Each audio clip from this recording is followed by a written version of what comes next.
Welcome to Your Success Podcast.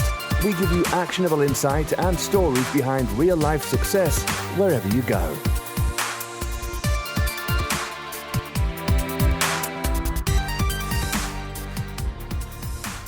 Part one of our special interview with Andrew White, talking about how he achieved his amazing goal of some really cool things in the army. And then, unfortunately, tragedy struck and his whole dream was destroyed, and how he managed to come back from that. So sit back, relax, and enjoy part one of a special two-parter with Andrew White. Welcome to Your Success Podcast. I'm Angelos, and today I'm joined by Andrew White. Welcome, Andrew. Thanks for having me. So, Andrew, I've seen you present before, and I was really inspired by your story. And the whole point of today's podcast is to try and encourage people who are perhaps having a bit of a downtime, down day, week, month, whatever it may be, and just give them a little bit of perspective on the fact we're going to talk about your journey. You've been through hell and back, and have come back kicking ass. So, just a little bit of context about you. You served in the army. You were in Afghanistan. You had an incident which I guess changed your life permanently, and you didn't let that faze you. You then went on to the Invictus Games, where you won gold medals, and you're just doing some great stuff at the moment. So today's podcast is all about your story, Andrew. So let's start all the way back at the very beginning, before any of that stuff happened. Yeah. Where were you, and how did you end up joining the army? So I suppose the story starts sort of when I was born, really. I was born with what's called infantile sleep apnea. So growing up as a small child, I used to stop breathing at night. I was kept alive by my dad at times, and it was several trips in and out of hospital as a kid.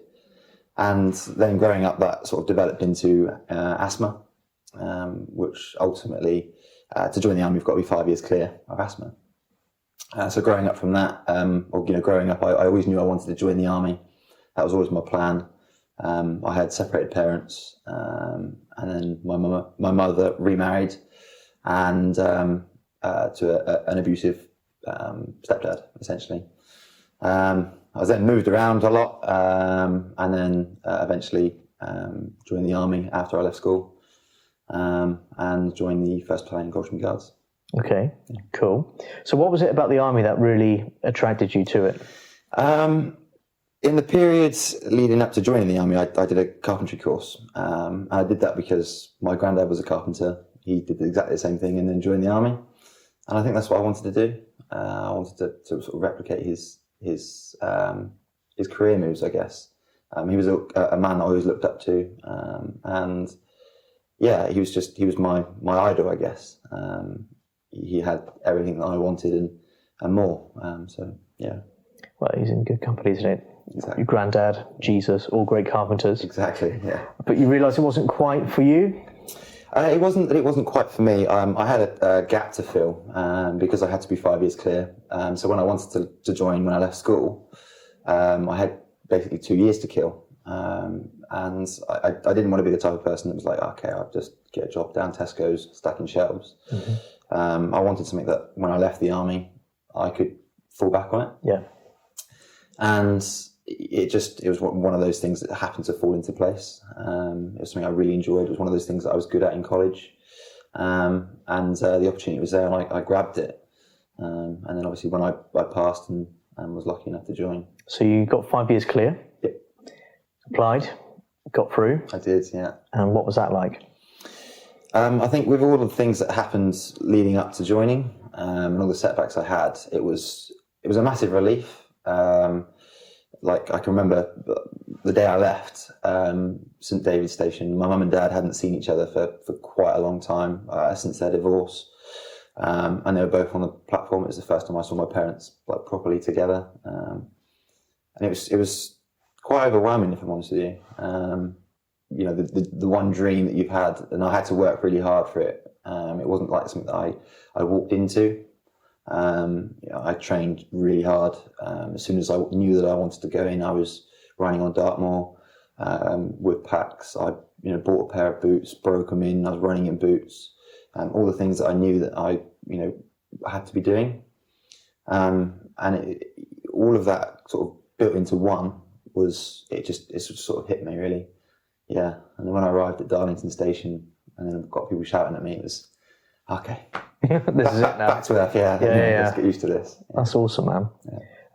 I remember at your at the talk I saw you at, you mentioned how when your parents split up, that really affected you. Yeah, growing up without my dad was it was a big thing for me. My dad and I always got on really, really well.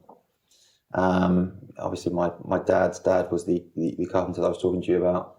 Dad was always really hands-on, and I sort of missed that. I don't want to say that my mum stopped me seeing my dad, but it was very awkward between them. And it was, yeah. So I missed my dad growing up. Yeah. Yeah. All right, so you're in the army. Yep. Why pick that specific regiment, or did they pick you?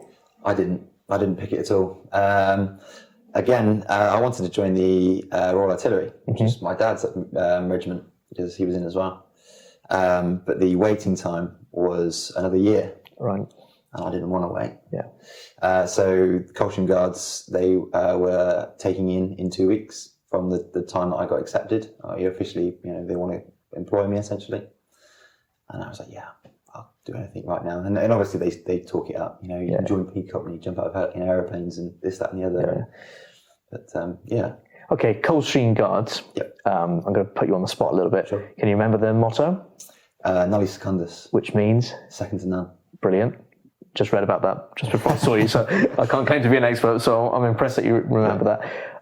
There's a little bit of rivalry between Coldstream Guards and another regiment, is that correct? And that dates back to, is it almost like the Civil War, where one supported the king and the other supported Cromwell? I think you talk about the Grenadier Guards. Possibly. Yeah. Yeah. Yeah, no, there's a little bit of... a little bit of rivalry. Yeah. Friendly rivalry. Yeah, but, a little bit of rivalry. That's awesome. I love the fact that we've got like 400 or 500 years worth of rivalry and tradition. Yeah, it'll never go away. Yeah. It'll never go away. So what was life like in the Coldstream Guards?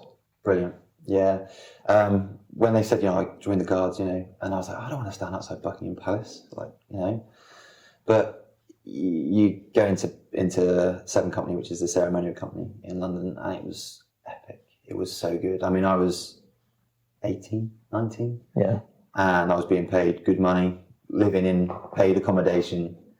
I had to pay for my food and stuff, but all the other time I was free to do whatever I wanted in London. It was epic. It really was. And then I did things like the Guards, which again was epic. A story. Yeah, I was on guard duty at the Tower of London. Mm-hmm. I think it's called number 1 post, right outside the entrance to the Crown Jewels, and there's some American tourists milling about, 2 very good-looking American tourists. Yep. And they wrote their number down on a bit of paper and rolled it up, and they just tucked it inside my boot. And then I went back up to the changing room, and it was good. As a young man in the army with a bit of money, it was really good. And just so we're clear at home, the army isn't sponsoring this episode. No.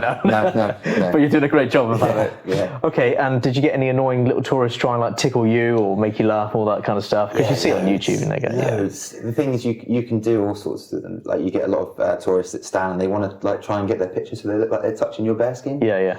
And what I used to do is stand there and just lean a little bit, and then they comment and you lean the other way, and they're like, "Oh, I can't get it right." And it's, is it me or is it him? Yeah. And then when they come right up close to you and you come to attention and you scare them, it's brilliant. It really was. Are the rifles actually loaded?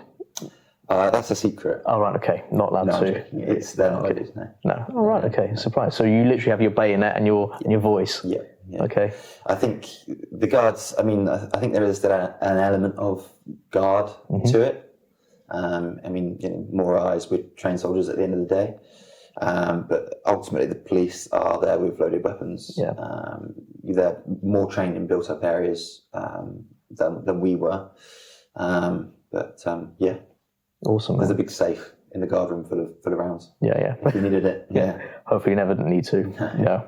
All right, man. So you're having a great time. Yep. You're getting loads of numbers. Yep. From various people. What next? What happened in the army career? So when I left basic training, I prided myself on being super fit. I wanted to. I think one of the things with being in the military is you sort of fly under the radar a little bit if you don't. If you are the fitter one, you're not being called back for remedial PT. Everyone's praising you a little bit. So I worked really hard on my fitness, and then I got selected to do the Cambrian Patrol, which is a military exercise, especially one of the toughest military exercises in the world. It's based in Wales, and it's over 3 days, where essentially you don't sleep for 3 days, and you carry about 55 kilos on your back. Bloody hell, man. Yeah, it's hard, and it's all the challenges that you would essentially be thrown as a modern soldier. And what's the purpose of doing this course? It's not so much of a course, but a test. All right, okay. Yeah, and I mean, everyone enters from Italian Special Forces, Italian Regular Army, French Army, Spanish Army, German Army. There's loads of militaries that enter. The Iraqi Army enter. There's loads. Yeah, and it's all about testing your metal, I guess. Mm-hmm. So you're doing things like river crossings, weapon detection. You get taught a lesson on how to purify water, and then you after 3 days or so, you've got to reteach it. Bearing in mind you've not slept, and it's real hard, and it ends in a big battle essentially, and then you get graded. And out of all the nations that entered, bearing in mind I'd been out of training maybe 3-4 months, my section came third, which was like mega. It was really cool. That's awesome. We worked really hard for it as well, but it was really good. Where did the Italians get to, by the way? I have no idea, if I'm honest with you. They're probably still doing it now. Yeah, no comment. I've just been watching some World War II documentaries because I love history, and the Italians and the way they flip-flop between Axis and Allies. You just say, come on, guys, pick a side and go with it, man. Yeah. Anyway, enough rivalry. So you did the course, you came third, which is an outstanding achievement. Yeah. So next I did the Trooping of the Colour. And then with all of those things put together, I was then selected to do or to move to battalion. And then within a week of moving to battalion, so I'll just clear up. When you join initially to a guard regiment, you go to their ceremonial duty place, battalion. And then once you've spent a certain amount of time there and you sort of proved yourself a little bit, you then get moved to sort of what we call the Green Battalion, which do the more exercises and operation preparation and stuff like that. And anyway, so I moved to the 1st Battalion Coldstream Guards, and within a couple of months I was earmarked to do a promotional course. At the time, the battalion were just starting to get ready to deploy to Afghanistan. So I grabbed the opportunity with both hands, did the course, passed it, and then as a reward, I was then offered a 5-day break, I think it was, break in South Korea, paid for by the army. Part of the deal was that I go out and just spend a bit of time at the embassy in my tunic and bearskin, a few pictures, done. And for once it was actually like that. I spent 5 days out there and spent half an hour doing some work, and that was about it. So then following on from that, I came back from that and was deployed to Afghanistan. And what year was this? 2014. 2014, okay. Yeah, so I was op Eric 20.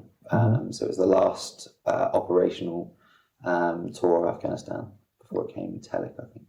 So for those of us who haven't ever been and have just seen reports of the news and whatever else, what's it like on the ground, working with the locals, doing army stuff? Yeah, well, op Eric 20 was based in Kabul. We were mainly vehicle based. It was about hearts and minds, essentially. There was no war fighting, or no gunfighting at all on my tour. There was not a single round fired in anger from my battalion, anyway. And it was all about my position was as a vehicle commander. It was delivering supplies essentially all over Kabul, which is still a very high risk area in vehicles, lots of people, magnetic IEDs. It was just a very high risk area, but very low risk at the same time, if you know what I mean, for us. So yeah, it was about, for my particular part of the battalion, it was about delivering supplies and maintaining a part of the training program for the Afghani army, which the other part of the battalion was operating in another part of Kabul. And it was about moving VIPs around and just generally looking after everybody. And how long were you deployed for? Just over 5 and a bit months, I think. Yeah. And by the time the end of the tour, you were just like, oh, I want to get home now. I want to say yes, but I really enjoyed the routine. Okay. And I think because of the low threat, I mean, we're all under stress out there, but because of the low threat and the job that are out there and the type of person I am, I really like routine. I really enjoyed it. And it's what you train for, being in the army. That's what you want to do as a soldier. I'm sure probably most of us would have said that, let's go back and let's do it again. But yeah, I can't really say I didn't enjoy it. Yeah, that's awesome. It's good to hear that you tried to make a difference and you enjoyed it. Yeah, well, it was the job I wanted to do. Yeah. That was what I wanted to do. Yeah. Fly back to Britain. Yep. What happens then? What did I do when I got back to Britain? So when I was in Afghan, we had a bit of downtime every now and again. I was trying to keep fit. There was no treadmills, so I was on a spin bike. Really enjoyed riding. Got really into riding my bike. Signed up for what was called the Bike to Bennecourt, which was a charity bike ride from London to Bennecourt in France. There was a big Colchian Guards battle there. I'm probably getting this wrong. I think it was in World War II. We rode there, and I won fastest cyclist. Didn't really mean to. Just did it. Yeah, I just really enjoyed it. It was really good. That's awesome. We had sunny days every day. Yeah, and we were just sort of left to our own devices. Get from here to here essentially. So finished that. And then was deployed to Kenya. So we did a 6-week training program in Kenya pretty quickly after I came back from France. So I ended up sort of temperature hopping, if you will. So it was really hot in Afghan. I was middle of summer. Then France, again, it was super hot. We had nice days every day. Then Kenya, obviously Africa, really hot. Where we basically supported the parachute regiment. Again, a really quick story. One of the things we had to do was play enemy for the para regiment. And so they're doing like a sweeping patrol through this long grass, essentially. And I got a friend of mine and myself are waiting for them to fall upon us. And we're there, it's night time. And I'm talking to him, trying to keep our voices down so they can't hear us. And all of a sudden we can hear this growling. I'm like, all right, that's not right. What is that? We've got night vision goggles, but they kept steaming up, so we couldn't see anything. I'm like, oh my God, we're being stalked by lions. And it turns out that we were actually being stalked by lions. And when this attack happened, it obviously must have frightened them off. But oh my God, I was absolutely crapping my pants. But yeah, so I was stalked by lions in Kenya. That's not something you can put on your CV often, is it? It's not, no. And survive. Yeah, it's good. And did you play havoc with the paras? Yeah, I loved it. Good. Yeah, that's another one of those rivalries. Yeah, we loved it. Always, make it difficult for them. Yeah. They always make it difficult for us. Good man. So you're having a whale of a time in the army. Yeah. What were the events leading up to what ultimately would change your life? Sure. So towards the end of my deployment to Kenya, I sort of stumbled across the reconnaissance regiment. And these guys are like the ones, do you know what I mean? They're like top-notch soldiers, the best soldiers that we had in the battalion. Anybody that goes into support company is the best soldiers. And that's, reconnaissance soldiers, sniper platoon, and mortar platoon. And like I said, they are the best. And I got talking to them, and they got talking to me, and we started, I want to say like exchange numbers, kind of. Did they slip it in your boot? Or? Not quite, no. It was not quite that sort of transaction.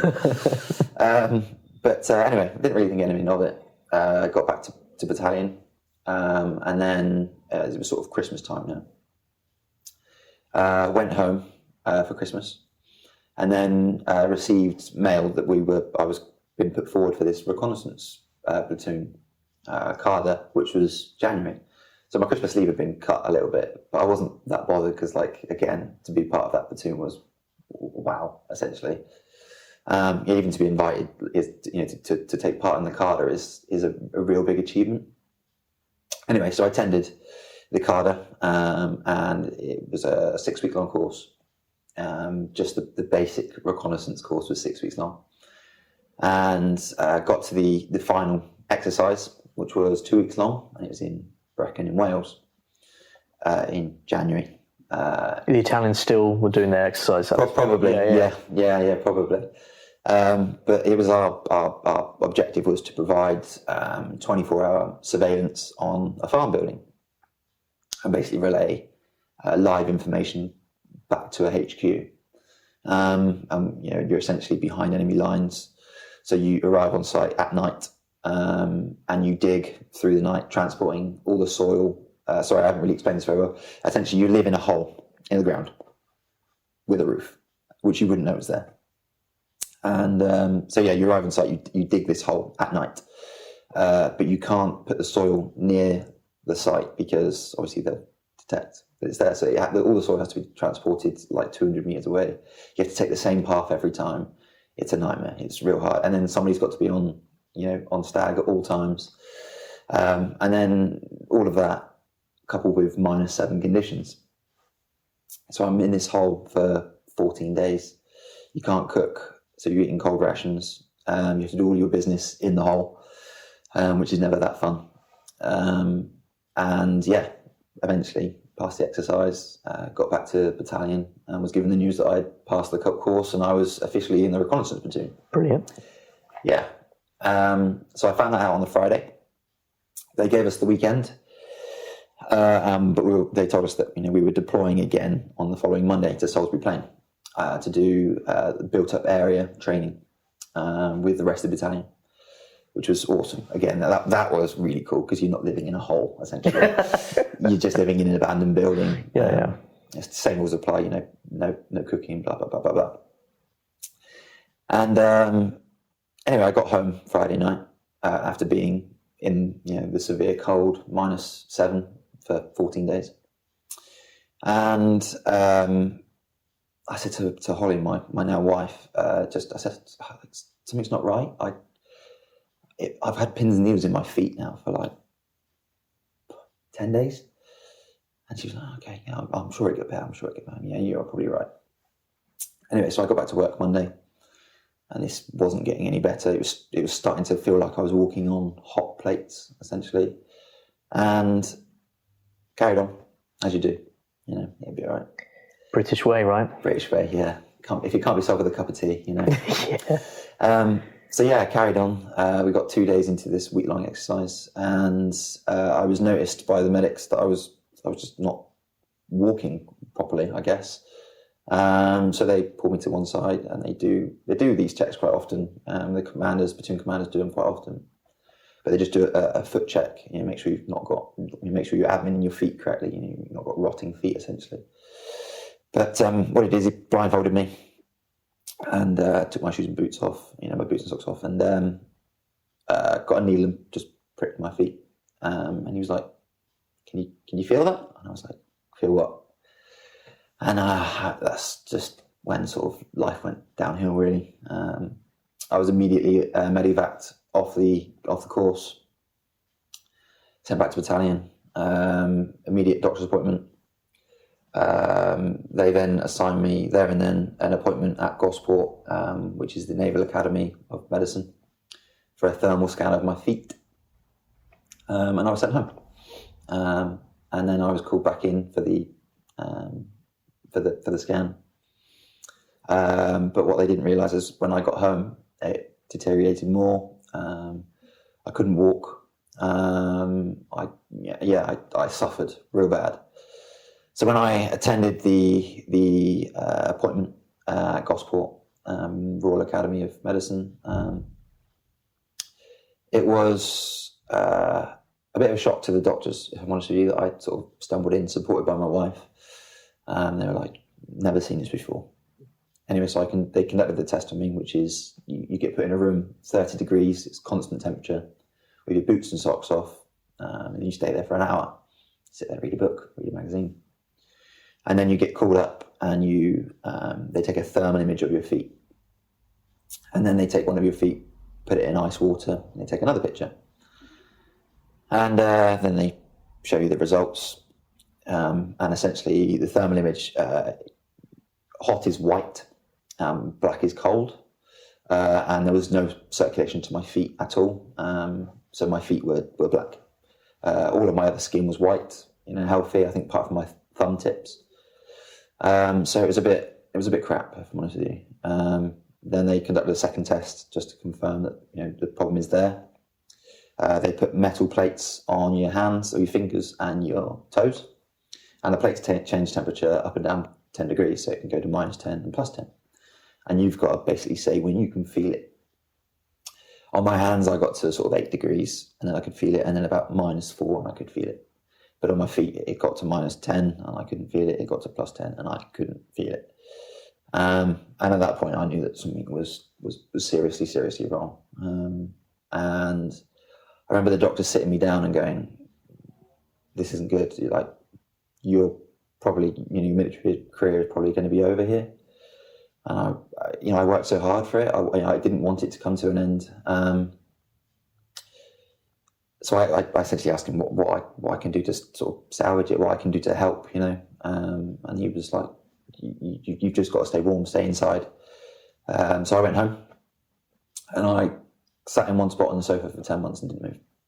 Next time on Your Success Podcast, part 2 of our interview with Andrew White, where we talked to him about how he overcame this 10-month period of depression and went on to achieve some outstanding things in his life that very few people have ever achieved in theirs, including winning multiple golds at the Invictus Games. So stay tuned. A couple of weeks' time, we'll have part 2 of our special two-parter with Andrew White.